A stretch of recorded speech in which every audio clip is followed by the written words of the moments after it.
મિત્રો, અંબાણી પરિવાર જેના ઘરમાં આજે કોઈ ચીજની કમી નથી, ધન દોલતથી માંડીને સુખ શાંતિ અને બાળકો સુધી બધું જ છે, તેમ છતાં પણ અંબાણી પરિવારના નાના પુત્ર અનંત અંબાણી પગપાળા ચાલીને ભગવાન દ્વારકાધીશની યાત્રા કરી રહ્યા છે।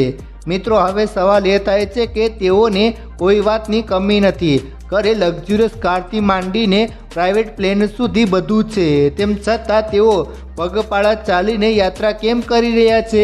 શું છે આ પાછળનું મુખ્ય કારણ? તમે પણ જાણવા માગો છો ને? તો ધ્યાનથી આ વિડીયો અંત સુધી જરૂર જુઓ।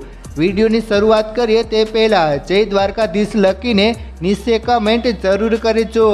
મિત્રો, ભારતના સૌથી પ્રભાવશાળી ઉદ્યોગપતિ અને રિલાયન્સ ઇન્ડસ્ટ્રીઝના ચેરમેન મુકેશ અંબાણીના નાના પુત્ર અનંત અંબાણીએ 27 માર્ચ 2025ના રોજ જામનગરમાં આવેલી રિલાયન્સ ઇન્ડસ્ટ્રીઝ ટાઉનશીપથી ભગવાન શ્રી કૃષ્ણની પવિત્ર નગરી દ્વારકા તરફ પદયાત્રા શરૂ કરી છે। આજે આ યાત્રાનો ત્રીજો દિવસ છે અને અનંત દ્વારકા તરફના પોતાના પ્રવાસમાં આગળ વધી રહ્યા છે।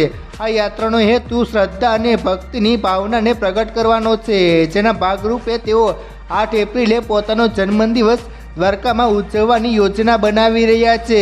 પદયાત્રાની રોજની ગતિવિધિ મિત્રો, અનંત અંબાણી દરરોજ રાત્રે 3 થી 4 કલાક ચાલે છે, જે દરમિયાન તેઓ 10 થી 12 કિલોમીટરનું અંતર કાપે છે। રાત્રે ચાલવાનું પસંદ કરીને તેઓ દિવસની ગરમીથી બચી રહ્યા છે। જો કે કેટલાક અહેવાલોમાં એવું પણ જાણવા મળ્યું છે કે તેઓ દરરોજ 15 થી 20 કિલોમીટર ચાલવાનું લક્ષ્ય રાખે છે।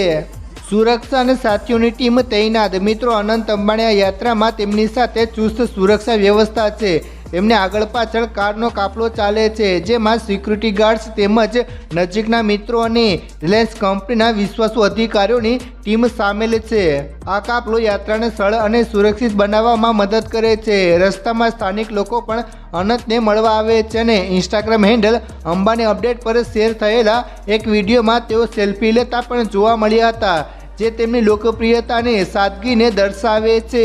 પગપાળા ચાલવાનો હેતુ મિત્રો, અનંત અંબાણીની ભગવાન શ્રી કૃષ્ણ અને સોમનાથ મહાદેવ પ્રત્યે ઊંડી આસ્થા છે। તેઓ અવારનવાર દ્વારકાધીશ અને સોમનાથ મંદિરની મુલાકાત લેતા રહે છે। 12 જુલાઈ 2024ના રોજ તેમણે રાધિકા મર્ચન્ટ સાથે લગ્ન કર્યા હતા અને લગ્ન બાદ નવ દંપતીએ દ્વારકા તથા સોમનાથ મંદિરના દર્શન કરી આશીર્વાદ લીધા હતા। આ ઘટનાઓ તેમની ધાર્મિક નિષ્ઠાને દર્શાવે છે અને આ પદયાત્રા પણ તેમનું એક ઉદાહરણ છે। જન્મદિવસની ખાસ ઉજવણી મિત્રો, 8 એપ્રિલે અનંત અંબાણીનો જન્મદિવસ છે અને આ વખતે તેઓ તેને દ્વારકામાં ઉજવવા માટે આ યાત્રા કરી રહ્યા છે।